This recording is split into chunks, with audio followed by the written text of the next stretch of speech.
영국 이스트 런던의 자치구인 타워 햄릿. 아저씨, 혹시 한국 사람이에요? 그럴 줄 알았어요. 그런데 왜 우리 같은 사람들을 도와주시는 거예요? 런던에서도 유독 가난한 동네로 유명한 타워 햄릿의 한 골목에서는 한국인으로 보이는 중년 남성과 영국 소녀가 독특한 이야기를 하고 있는데요. 그런데 얼마 후 이 어린 영국 소녀는 성인이 되어 무슨 이유인지 이 한국 남자를 찾기 위해 한국을 찾아가고 그곳에서 믿기 힘든 현실을 마주하게 되었다고 합니다.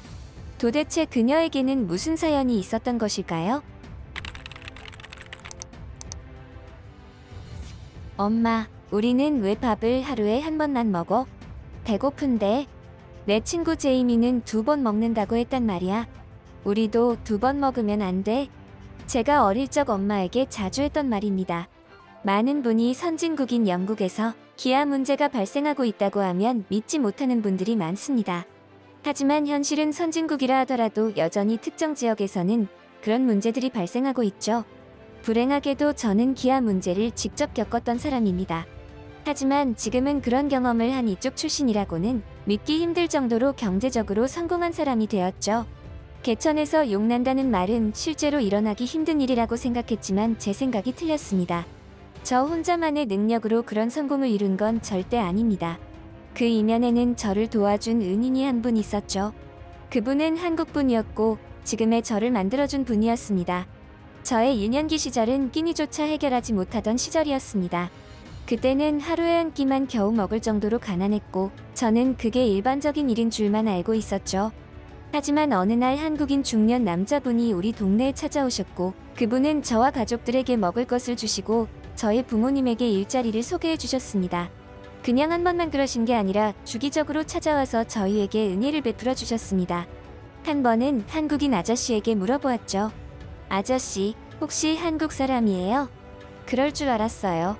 그런데 왜 우리 같은 사람들을 도와주시는 거예요? 왜 우리를 도와주는지 궁금했거든요. 그러자 아저씨는 이렇게 말씀하셨습니다. 꼬마야, 이름이 뭐였지? 아, 그래, 세렌. 사람이 사람을 돕는 것은 반드시 이유가 있어서는 아니란다.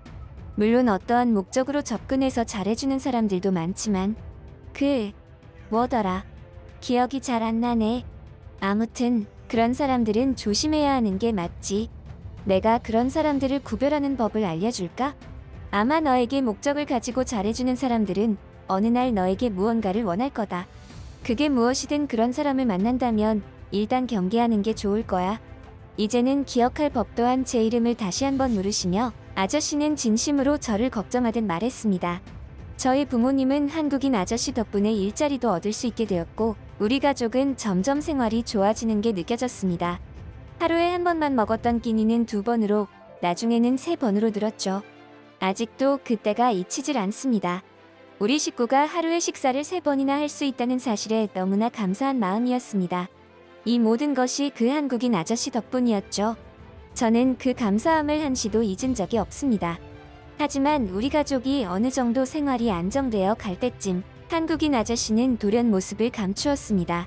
제가 막 중학생이 되었을 때였죠. 그 이후로 저는 아저씨 덕분에 정상적인 생각을 가지고 성장할 수 있었고 성인이 되어 사업을 시작해 지금의 성공을 이룩할 수 있었습니다. 하지만 분명 경제적인 성공을 이루었는데 어딘가 모르게 허전한 느낌을 지울 수 없었습니다. 어릴 때 많은 것을 베풀어 주셨던 한국인 아저씨를 보고 싶었습니다. 그래서 저는 한국이라는 곳으로 직접 찾아가 아저씨를 찾아야겠다고 생각했습니다. 예전이었으면 말도 안 되는 일이었겠지만 지금은 충분히 찾을 수 있을 것 같았죠. 시간이 있었고 돈도 충분했으니까요. 왠지 한국인 아저씨를 만나게 되면 이 허전한 느낌을 채울 수 있을 것 같았습니다. 아저씨는 많은 것을 알고 있었고 저에게 늘 가르침을 주셨으니까요. 저는 돈과 시간이 있으면 웬만하면 모든 것이 가능하다고 생각하는 주의였습니다. 제가 워낙 힘든 유년 생활을 보내고 없이 살아서 그런 것일지도 모르겠습니다. 돈이 있으면 내가 원하는 것을 거의 모두 할 수 있었습니다. 먹고 싶은 것을 먹었고 원하는 건물을 사고 차를 사고 심지어 원하는 사람을 만나는 것조차 가능했습니다. 말하고 보니 무슨 물질 만능주의자 같지만 그 정도는 아니니 오해 말아주세요. 일단 아저씨를 찾기 위해서는 최소한 아저씨에 대한 정보를 아주 작은 부분이라도 알아야 했습니다. 하지만 제가 아는 정보라고는 아저씨의 이름과 생김새, 그리고 사진 한 장이 전부였죠. 그래서 저는 사람을 찾아준다는 탐정을 고용하기로 했습니다. 탐정에게 그분의 성함과 사진을 주며 찾는 것이 가능하겠냐고 물어보았습니다. 하지만 탐정은 난처한 표정으로 사진을 유심히 쳐다보더니 다른 정보는 없냐고 했죠. 이것만 가지고는 사람을 찾기가 힘들다고 했습니다. 탐정이면 뚝딱하고 방법이 나올 줄 알았지만 저와 별반 다를 게 없었습니다. 그걸 알면 여기까지 찾아왔겠습니까? 라고 마음속으로 중얼거리며 탐정 사무소를 나왔습니다. 겨우 생각해낸 방법이 탐정에게 의뢰하여 아저씨를 찾아내는 것이었는데 이 방법이 수포로 돌아가 버렸으니 아주 난감했습니다. 처음으로 돈만 가지고 할 수 없는 일도 있다는 걸 알았죠. 어느 정도의 정보는 있어야 그런 것이 가능하더라고요. 그렇다고 이대로 포기해버리면 제가 아니었습니다. 끈기와 열정 하나로 지금까지 살아남은 저였기에 이번에도 새로운 사업을 시작한다는 마인드로 죽기 살기로 방법을 찾아보기로 했습니다. 간절하면 통한다고 한 가지 실마리를 찾아냈습니다. 우리 집에서 제가 유년기 시절에 아저씨로부터 받은 택배 상자였습니다. 어릴 때는 몰랐지만 이 택배 상자는 그 당시에 한국에서 보내온 물건들이었고 송장에 한국 주소지가 붙어 있었습니다. 저는 이 주소지를 가지고 한국행 비행기에 올랐습니다. 그리고 한국에 도착한 저는 들뜬 마음으로 한국인 아저씨를 만날 생각에 부풀었죠. 이때만 하더라도 그런 현실을 마주하리라고는 상상도 하지 못했습니다. 한국에 도착한 저는 매우 놀랐습니다. 성인이 된 후에는 한국이라는 나라에 관심을 가지고 여러 가지 문화 콘텐츠들을 즐겼기에 어느 정도 익숙한 모습을 기대했습니다. 하지만 한국이라는 나라는 TV에서 보던 것 이상으로 저를 현혹하는 것들이 많았습니다. 화려한 도시의 전경에서 아름다운 자연의 풍경까지, 그리고 지나가는 곳곳마다 맛있는 냄새가 저를 유혹했습니다. 저기에는 도대체 무슨 음식을 팔길래 이런 냄새가 나는지 궁금할 정도로 맛있는 냄새가 폴폴 풍겼습니다. 결국에는 제가 한국에 무슨 목적으로 오게 된 것인지도 잊어버리고 그곳에서 식사한 적도 있었죠. 삼겹살 구이라는 돼지고기 식당이었습니다. 한국인 아저씨를 찾기 위해 방문한 한국이었지만 이런저런 여러 가지 유혹들 때문에 시간이 지체되고 말았습니다. 제가 정신을 차리고 아저씨를 찾아 택배 송장에 적힌 주소지로 찾아간 것은 한국에 도착한 지 3일째 되는 날이었습니다. 정신을 차리고 택배 송장에 적힌 주소지를 찾은 저는 제 눈을 의심했습니다. 이곳에는 대형 아파트가 있었습니다.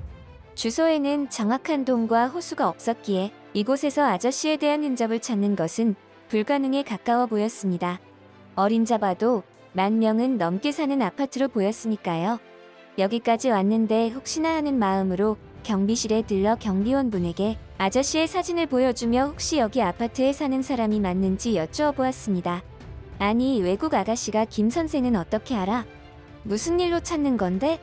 빚쟁이는 아닐 테고 누구한테 원한 사거나 할 사람도 아닌데, 그렇다고 해도 지금은 기억도 못할 텐데, 요즘처럼 스마트폰 하나만 있으면 전 세계 어디를 가더라도 의사소통이 가능한 시대에 사는 것은 저에게 축복과도 같았습니다.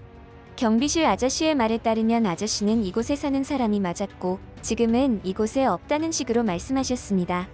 그래서 아저씨를 찾아온 상황을 충분히 설명해드리고 어디로 가면 그분을 뵐 수 있는지 여쭈었습니다.